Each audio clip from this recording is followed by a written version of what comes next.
Okay बच्चों, welcome back. आ गए हम लोग वापस अपने चैनल पर।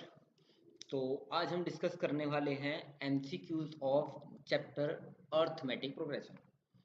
तो यहाँ पर हम लोग डिस्कस क्या करने वाले हैं, आज हम कम से कम 10 से 15 एमसीक्यूज करेंगे, जिसमें हम जो हमारे एग्जाम के पॉइंट ऑफ व्यू से बहुत इंपॉर्टेंट है।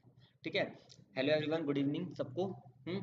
तो अपने अपने दोस्तों को शेयर करते हैं जरा इस चैनल को, और कोशिश करना कि ज़्यादा से ज़्यादा हम लोग कोशिश करेंगे ज़्यादा से ज़्यादा क्वेश्चंस करने की। ठीक है, चलो तो शुरू करते हैं हम लोग। सबको शेयर कर दें। ओके, तो हम बात करते हैं क्वेश्चन नंबर 1 से स्टार्ट करते हैं, और आपको आंसर साथ साथ देने हैं। ठीक है, जैसे कि हम डिस्कस करते हैं। पहला क्वेश्चन है हमारा, the 10th term of the AP this. ये जो हमें एपी दे रखी है, इसकी 10th टर्म क्या है। ठीक है बच्चों, क्या कह रहा है, जो हमें ये एपी दे रखी है इसकी 10th टर्म क्या है। तो फोकस करते हैं बेटा। सबसे पहले फोकस करो, दिया हुआ क्या है, हमसे पूछा है 10th टर्म निकालनी है, एपी दे रखी है, एपी का 10वां पद निकालना है। तो सबसे पहले देखो, हमारा एपी का 10th टर्म का फॉर्मूला क्या होता है, ए प्लस 10 टर्म है तो 9 टाइम्स ऑफ डी, ए की वैल्यू 2 है, 9 टाइम्स ऑफ डी कितना हो गया हमारा 5, क्योंकि कंसेक्यूटिव टर्म के जो बीच का डिफरेंस है वही हमारा कॉमन डिफरेंस होता है। तो 2 प्लस 9 5 जा 45, और 45 और 2 47, तो हमारा आंसर हो गया 47। तो हमारा जो एपी का 10th टर्म है वो आंसर होगा 47। ठीक है बच्चों, जल्दी जल्दी आप कमेंट करेंगे और आंसर बताएंगे मुझे। ठीक है, और अपने अपने फ्रेंड्स को शेयर करें जल्दी जल्दी से। ठीक है, गुड जॉब बेटा। Hello hello everyone. तो अगला क्वेश्चन क्या है बेटा, इंपॉर्टेंट क्वेश्चन है, बहुत बार एग्जाम में रिपीटेड क्वेश्चन है। ठीक है बच्चों, फोकस करते हैं इस क्वेश्चन की तरफ। क्या कह रहा है ये क्वेश्चन, ये कह रहा है 7 टाइम द 7 टर्म।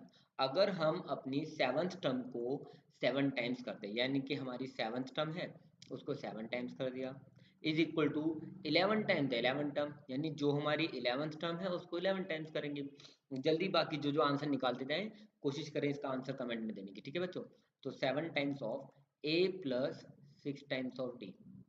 ठीक है बेटा, हाँ ठीक है, गुड जॉब। ओके, कंटिन्यू करते रहेंगे अब। 11 टाइम्स ए प्लस 10 डी। ठीक, अब इसने बोला 7 times of a plus 42 times of d is equal to 11 times of a और 100 टाइम्स ऑफ डी। अब क्या करते हैं, ए एक तरफ और डी एक तरफ। तो बेटा यहाँ पर आ जाएगा 42 टाइम्स ऑफ डी में से माइनस करेंगे 100 टाइम्स ऑफ डी, तो ये बचेगा 7a minus 11a is equal to 110 d minus 42 times of d. तो बेटा ये कितना हो जाएगा, 7 माइनस ए माइनस का 4a is equal to, hello बेटा हेलो। ठीक है, अब ये कितना बचेगा, 110 में से 42 माइनस करेंगे। देखो 110 में से पहले 40 घटाएंगे 70 बचेगा, 70 में से 2 घटाएंगे तो 68 बचेगा। तो ए कितना आ जाएगा, माइनस का 17, और डी, ठीक है, ए कितना हो जाएगा, माइनस का 17 टाइम्स ऑफ डी। तो बेटा हमें निकालनी थी कौन सी, 18th टर्म। तो बेटा फोकस करो, 18th टर्म होगी ए प्लस 17 डी, और ए की वैल्यू कितनी है, माइनस 17 डी प्लस 17 डी, बचेगा क्या, 0। तो यानी हमारी कितनी हो गई answer, 4th is the correct answer, answer is 0। Okay बच्चों, इस क्वेश्चन का आंसर मुझे जल्दी से आप लोग कमेंट बॉक्स में देंगे। ओके, जल्दी जल्दी ट्राई करेंगे बच्चों। तो यहाँ क्या कह रहा है, मैं आपको क्वेश्चन समझाता हूँ। nth टर्म, किसी एपी की nth टर्म यानी an दे रखा है 3n माइनस 2, तो कॉमन डिफरेंस क्या होगा। जल्दी से बच्चों ट्राई करेंगे हम लोग। ठीक है, और फिर मैं कराऊंगा आप लोगों को आंसर, इसका सॉल्यूशन भी कराऊंगा हैंड टू हैंड। तो इसने कहा एपी का nth टर्म यानी an, ठीक है, कितना दे रखा है, 3n माइनस 2। तो अगर इसका सारवंतर यानी कॉमन डिफरेंस कितना होगा। तो बच्चों सॉल्व, देखो एक सिंपल आपको तरीका बता रहा हूँ, सिंपल ट्रिक बता रहा हूँ, कि जब भी आपसे कॉमन डिफरेंस पूछेगा और इस टाइप की जनरल टर्म में दे देगा आपको कि जनरल टर्म ये रही हमारी, तो जो n का कॉफिशिएंट होगा वही हमारा कॉमन डिफरेंस होता है। डायरेक्ट आंसर देखा जाए तो 3, नहीं तो बेसिकली फर्स्ट टर्म निकालेंगे, 3 1 जा 3 माइनस 2 यानी 3 माइनस 2 दैट इज 1, a2 निकालेंगे तो 3 2 जा 6 माइनस 2 दैट इज 4।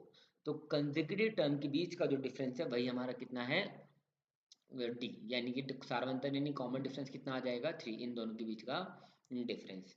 ठीक है, अगले क्वेश्चन की तरफ बढ़ते हैं। To know about the AP, हमारे को एपी के लिए सबसे पहली चीज जो जरूरी है वो क्या है, तो बेटा ध्यान से फोकस करेंगे। तो AP के लिए सबसे पहले हमारे को फर्स्ट टर्म हाँ जी चाहिए, कॉमन डिफरेंस यस बिल्कुल चाहिए। तो यानी कि बोथ हमारे को दोनों चीज़ों की ज़रूरत होती है, फर्स्ट टर्म और कॉमन डिफरेंस। अगर किसी भी AP का हमें फर्स्ट टर्म और कॉमन डिफरेंस पता है तो बेसिकली हमारे को वो AP पता है। फॉर एग्जांपल दे देते हैं A की वैल्यू अगर 7 है और D की वैल्यू मान लेते हैं 3। तो बच्चों A 7 फर्स्ट टर्म हो गई, 3 प्लस करेंगे 10, 3 प्लस करेंगे 13 एंड सो ऑन चलता जाएगा। दैट मीन हम उसकी AP इजीली निकाल सकते हैं। चलो आगे बढ़ते हैं। अब इसने बोला है the common difference of AP, यानी ये ना ट्रिकी क्वेश्चन होते हैं कभी बार। क्या होता है इसमें ऐसी क्वेश्चन होता है कि it is not an AP। तो बेटा सबसे पहले आप ये देखो ऑप्शन में तो यानी D है, यानी ये AP तो है। ठीक है, कैसे चेक करेंगे? इन दोनों का डिफरेंस कितना है 6, इन दोनों का डिफरेंस कितना है वो भी 6, इन दोनों का डिफरेंस कौन सा है वो भी 6। तो अगर सब APs के सारी टर्म्स का कॉमन डिफरेंस सेम रहता है तभी वो AP है, वरना नहीं। तो इसका कॉमन डिफरेंस कितना है? Yes it is 6। आगे बढ़ते हैं बच्चों।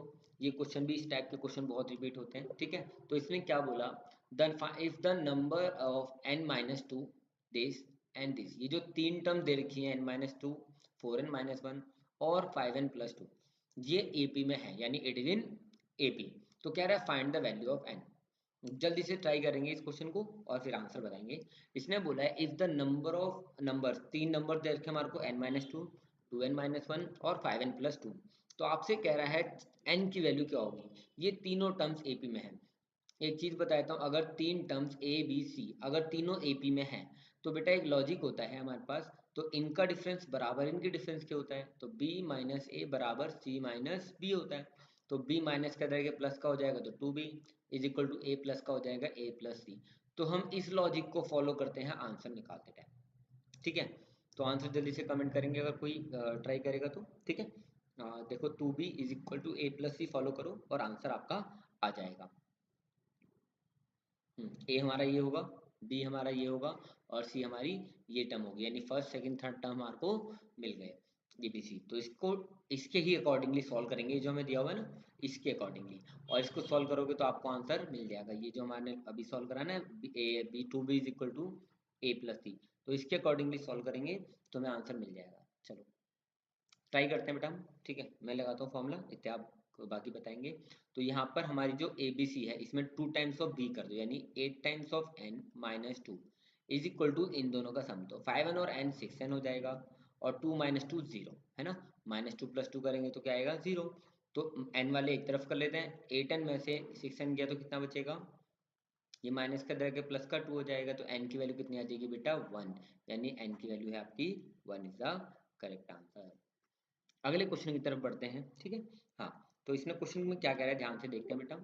Fourth term from the end, focus करो बेटा। क्या करना है आपको, AP के अंत से चौथा पद निकालना है, यानी जो AP हमारे को दे रखी है इससे इसका हमें फोर्थ टर्म निकालना है फ्रॉम द एंड, बिगिनिंग नहीं। देखो स्टार्टिंग से निकालते तो A + 3D is the answer, लेकिन वो कह रहा है फ्रॉम द एंड। अब जल्दी ट्राई करेंगे इसका आंसर निकालने के लिए। देखते हैं कितने लोग ट्राई करते हैं। ओके, जल्दी जल्दी अपना अगर पॉसिबल हो तो शेयर करें अपने जानने वालों के साथ, दोस्तों के साथ, जितने भी 10th क्लास में बच्चे हैं और जो प्रैक्टिस करना चाहते हैं MCQs और क्वेश्चंस की। तो हम रेगुलरली इस पर MCQs अपलोड करेंगे डेली, कहीं कोशिश करेंगे कि जितने ज़्यादा हो सके उतने MCQs की आपको प्रैक्टिस करा दी जाए। चलो बेटा ट्राई करते हैं। चलो मैं आंसर बताता हूँ। तो AP के अंत से चौथा पद निकालना है, तो यानी कि लास्ट से from the end, fourth term निकालना है फ्रॉम द एंड। एक सिंपल तरीका है बेटा इसको निकालने का। कभी भी अगर आपको लास्ट से कोई AP की टर्म निकालनी है, कभी भी अगर आपको लास्ट से AP की टर्म निकालनी है तो AP को पलट देते हैं। तो मैं इसको देखो ध्यान से, -11 -8 और -5, यानी AP जो चल रही है। ठीक है, स्टार्ट अगेन, ओके कोई बात नहीं। तो जो हमारी AP चल रही है कंटिन्यूसली, तो इस पे फोकस करेंगे तो -11 -8 -3, यानी A की वैल्यू 11 है -11, तो कॉमन डिफरेंस इंक्रीज हो रहा है। नहीं 3 की हमारी हर वैल्यू पे 3 इंक्रीज होता जा रहा है। तो यानी कि D की वैल्यू 3 हो गई। देखिए मैंने आपसे बोला AP को पलट दो, और AP अगर पलटेंगे तो ये 49 हो जाएगा। फिर इससे प्रीवियस टर्म जो होगी वो 46 हो जाएगी। इससे प्रीवियस टर्म कितनी हो जाएगी, 43 हो जाएगी। ये 3 इंक्रीज हो रहा था, अब ये 3 डिक्रीज होने लग जाएगा। तो यानी कि अब हमारी फर्स्ट टर्म अब ये मानी जाएगी, कॉमन डिफरेंस नेगेटिव का 3 हो जाएगा, है ना।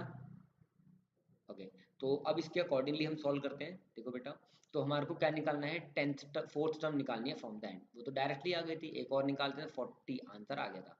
लेकिन अगर कभी भी आपको पीछे से कोई टर्म निकालनी हो तो क्या करेंगे, उसको ए पी को पलट देंगे, यानी ए प्लस 3 टाइम्स ऑफ डी। ए की वैल्यू हम 48 ले लेंगे 3, और डी की वैल्यू नेगेटिव में 3 ले लेंगे। जो हमारा डी होगा उसका अपोजिट साइन ले लेंगे, है ना।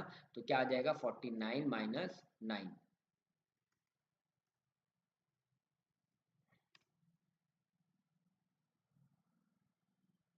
ओ, कुछ प्रॉब्लम।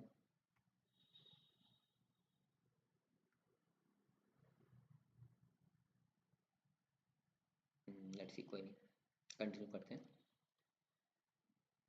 ठीक है, तो हम क्या करेंगे, एपी को उल्टा कर देंगे, और उल्टा करेंगे तो क्या हो जाएगा। तो इसको सॉल्व करते हैं अकॉर्डिंग टू ए थर्ड। जो हमारी कौन सी निकालनी है, फोर टर्म, तो ए प्लस 3 डी लिखेंगे बेटा इसको। तो ए की वैल्यू कितनी थी 49 प्लस 3 टाइम्स ऑफ -3, यानी 49 माइनस 9 कितना आ जाएगा आंसर 40। जब भी हम एपी को पलटते हैं तो आंसर आपको ऐसे निकालना है, ठीक है, टाइम थोड़ा सा बचाना है। अगले क्वेश्चन की तरफ बढ़ते हैं बच्चों।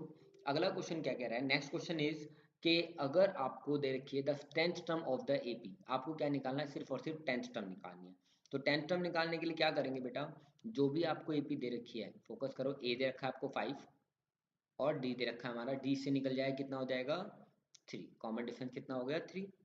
अब ये हमसे कह रहा है, ऑप्शन इज गुड जॉब। ठीक है, नेक्स्ट क्वेश्चन का आंसर देंगे बेटा। हम्म तो ये क्वेश्चन क्या कह रहा है हमारे को, ध्यान से रीड करेंगे। और 5, 8, 11, 14 ये हमारी एपी है, और इसने कहा है हमारे को निकालनी है कौन सी टर्म, 10th टर्म। जल्दी आंसर देंगे इसका कमेंट में। ओके। हम्म चलो देखते हैं, मैं आपको आंसर निकालता हूँ फिर बताऊंगा किस किस का सही है। ठीक है बेटा, तो a plus 9 times of d our 10th term. जल्दी देखते हैं किस किस का आंसर सही है। ए की वैल्यू 5, 9 टाइम्स ऑफ 3, तो 5 प्लस 9 3 जा 27, और 27 प्लस 3 इज 32। तो आंसर कितना हो जाएगा 32। Yes, our correct answer is 32। ठीक है बेटा, चलो आगे बढ़ते हैं अगले क्वेश्चन की तरफ जल्दी जल्दी। और बाकी अपने दोस्तों और सबको बोलिए, जो भी मैथ्स में नंबर लाना चाहता है, पढ़ाई पे ध्यान देना चाहता है, उसको इस चैनल को शेयर करिए, और कोशिश करना ज़्यादा से ज़्यादा बच्चे जोड़ने की। ठीक है, अब हम रेगुलर इस चैनल पर लाइव वीडियोज आया करेंगे, जिसमें हम एमसीक्यू डिस्कस करा करेंगे आप लोगों के साथ। तो मज़ा आएगा थोड़ा सा पढ़ने में, अभी स्टार्टिंग हो रही है। ठीक है, कोई बात नहीं, थोड़ा स्लो स्लो, बट हाँ एक दिन एक टाइम ज़रूर बढ़ेंगे हम, और बहुत तेज़ से आगे बढ़ेंगे। हाँ, नंबर लाएंगे 8 मार्च 2025, टारगेट हमारा। तो बेटा इधर ध्यान से देखो, अगला क्वेश्चन क्या कह रहा है, find the sum of first n terms. N natural number, जो हमारे एन नेचुरल नंबर्स हैं उनका सम कितना होगा, प्रथम एन विषम प्राकृत संख्याओं का योग क्या होगा। देखो बेटा, सबसे पहले तो इन्हें डिस्कस यहाँ पर बोल दिया ऑड नंबर्स है, क्या है हमारे पास विषम यानी ऑड नंबर्स है। तो यानी एक एपी ऐसी है जो ऑड नंबर से बनी, यानी 1, 3, 5, 7, हेलो बेटा हेलो, है ना, 1, 3, 5, 7 एंड सो ऑन चल रहा है, कहाँ तक ये नहीं पता हमारे को। तो हमें करना क्या है, एन इन सबको प्लस करना है। तो प्लस करेंगे तो हमारा फॉर्मूला ऑफकोर्स एस एन का लगेगा। एस एन का फॉर्मूला होता है बेटा एन अपॉन में two, two a plus n minus one into d. ठीक है बेटा।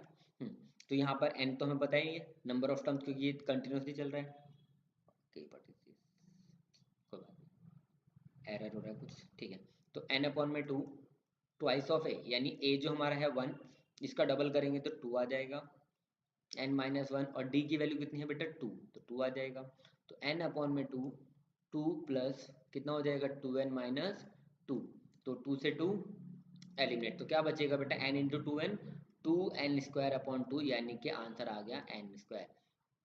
यानी n नंबरों का सम जो होता है, नेचुरल ऑड नंबर्स का सम n² होता है। यानी कि अगर मैं 1 प्लस 3 प्लस 5 सो ऑन 11 तक करना चाहता हूँ, तो कितने ऑड नंबर आ जाएंगे इसके अंदर, 1, 3, 5, 7, 9, 11, 6 ऑड नंबर। तो 6 ऑड नंबर्स का सम 6 का स्क्वायर 36 होता है। अब आपको डायरेक्ट करने की जरूरत तो नहीं पड़ेगी, ठीक है, डायरेक्ट आंसर आपको मिल जाएगा। The sum of first 5 multiples of 3, 3 के पहले 5 मल्टीपल्स का सम कितना होगा। 3 के पहले 5 मल्टीपल, तो 3 के 5 multiple 3, next multiple 6 plus 9 plus 12 and so on 8, हमारे को 15 18 तक प्लस करना है। तो इन सबको जब एडअप करेंगे तो हमारे को आंसर क्या मिलने वाला है। तो बेटा फोकस करेंगे क्वेश्चन की तरफ। तो मैं एक तो इन्हें डायरेक्टली प्लस कर, क्योंकि छोटा सा नंबर दिया है 5 टाइम्स का, अगर यहाँ बड़ी टर्म आती है तो आपको एसएन का फॉर्मूला लगाना पड़ेगा। तो फॉर्मूला क्या होता है बेटा, एन अपॉन में 2 यानी 5 अपॉन में 2 ट्वाइस ऑफ ए यानी 6 प्लस 5 माइनस 1 4 इंटू डी की वैल्यू कितनी आ जाएगी 3, यानी 5 अपॉन 2 6 प्लस 12 दैट इज 18। तो कितना हो जाएगा 2 9 जा 18 9 5 जा 45, तो आंसर इज 45। ठीक है बेटा, चलो अगले क्वेश्चन की तरफ बढ़ते हैं। इंपॉर्टेंट क्वेश्चन, अच्छा क्वेश्चन है, फोकस करते हैं बेटा। तो ये इंपॉर्टेंट है, बहुत ध्यान से देखना है इस क्वेश्चन को, ठीक है। तो बढ़ते हैं इस क्वेश्चन की तरफ। क्वेश्चन कह रहा है पी क्यू आर एस, ये चार टर्म दे रखी है आपको, चारों किसके अंदर है, एपी के अंदर है। चारों किसके अंदर है, एपी के अंदर है। Then r minus q is, तो आर माइनस क्यू किसके बराबर होगा, है ना। तो आर माइनस क्यू की वैल्यू क्या होगी, फोकस करते हैं बेटा, ध्यान से देखो। पहले तो पी क्यू आर ऐसी चारों एपी की टर्म्स हो गई। अगर कोई टर्म्स एपी की है तो यानी इनका डिफरेंस बराबर इनका डिफरेंस बराबर इनका डिफरेंस होगा। यानी हमसे पूछा है इसने आर माइनस क्यू, तो आर माइनस क्यू मतलब इन दोनों का डिफरेंस। देखो मैंने अभी आपको बताया क्यू माइनस पी बराबर होगा आर माइनस क्यू बराबर होगा एस माइनस आर, यानी ये तीनों वैल्यूज इक्वल रहेंगी, है ना। तो r माइनस क्यू की वैल्यू हमारी किसके बराबर होगी, या तो इसके बराबर होगी या फिर इसके बराबर होगी। अब इन दोनों में से जो भी ऑप्शन होगा वो आपका आंसर है। तो यहाँ पर ऑप्शन है s माइनस पी, ये ऑप्शन नहीं है। s माइनस क्यू ये भी नहीं है, ठीक है। s माइनस आर ये आपका आंसर हो गया, सिंपल।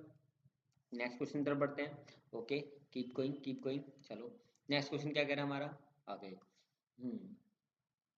2x x प्लस 10 और 3x प्लस 2, ये क्वेश्चन सेम टू सेम अभी हमने पीछे डिस्कस किया। इस टाइप के ही क्वेश्चन बहुत रिपीट होता है, इसलिए बार बार आपको इस टाइप के क्वेश्चन मिल जाएंगे, ठीक है। तो ये क्या कर रहा है, ये तीन टर्म्स हमारी एपी की है और आपसे कह रहा है x की वैल्यू क्या होगी, find the value of x।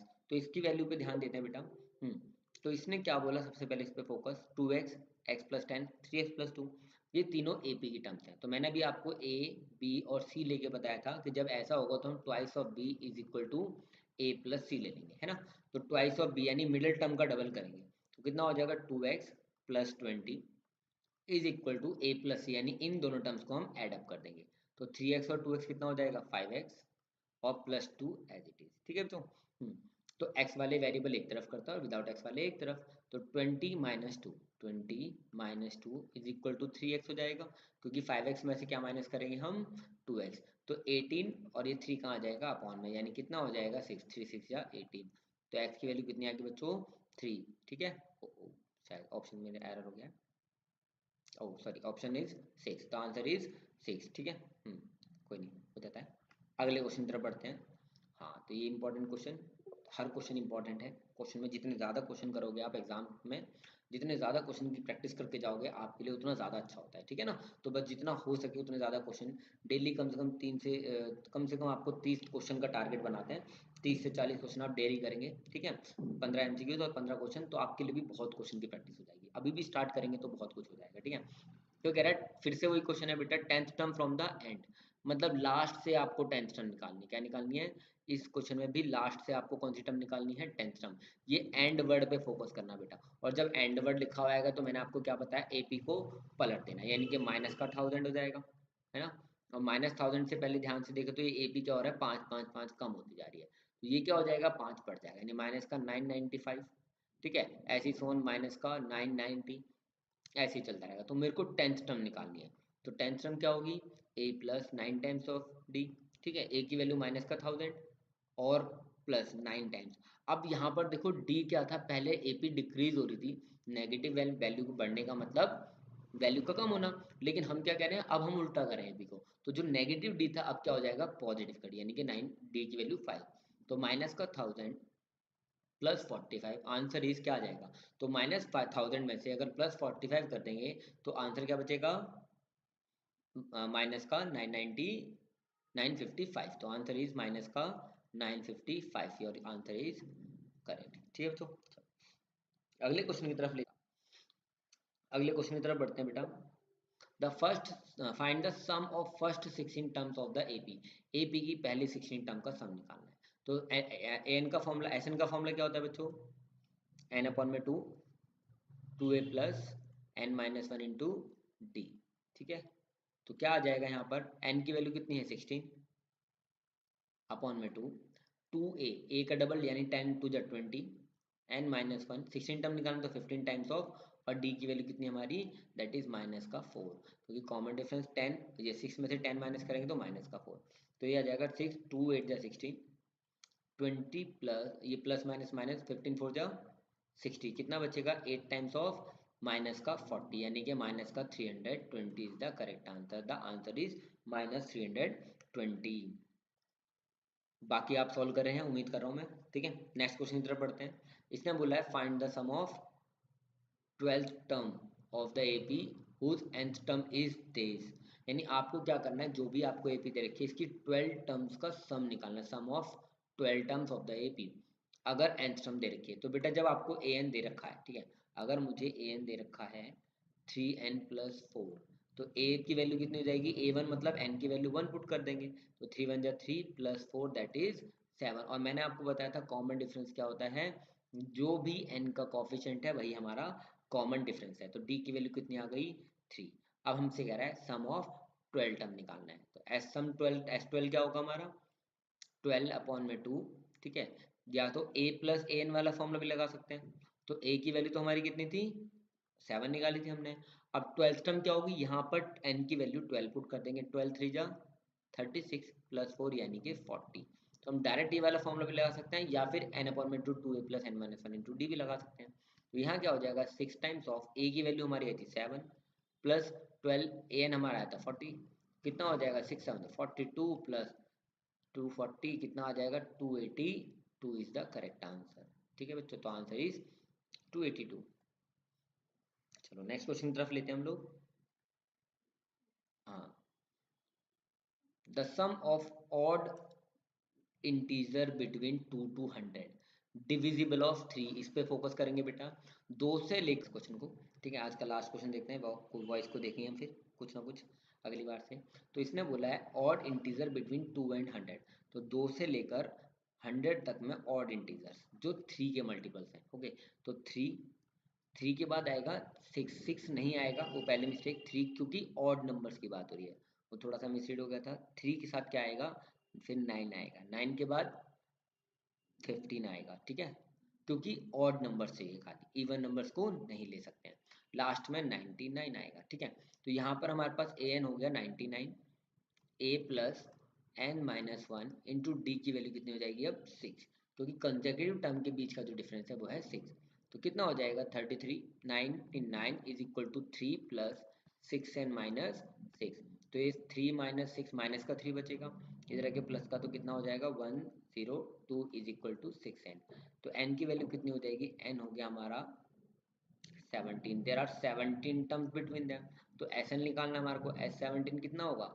17 upon two, या फिर ए प्लस ए एन, ए कितना था हमारा? 3 और ए एन था 99, यानी ये हो जाएगा 102। ठीक है, 102 को डिवाइड कर देंगे तो 51, तो 17 multiply by 51 is the answer. तो आंसर आएगा 867। ठीक है, आंसर इज 867। ठीक है बच्चों, आज थोड़ा टेक्निकल इशू शायद मेरे को लगता है, वॉइस में प्रॉब्लम हो रही है, तो आज सिर्फ हम यहीं तक के क्वेश्चन लेते हैं। बाकी भी जो क्वेश्चंस होंगे वो नेक्स्ट क्लास में डिस्कस करेंगे। ठीक है बच्चों।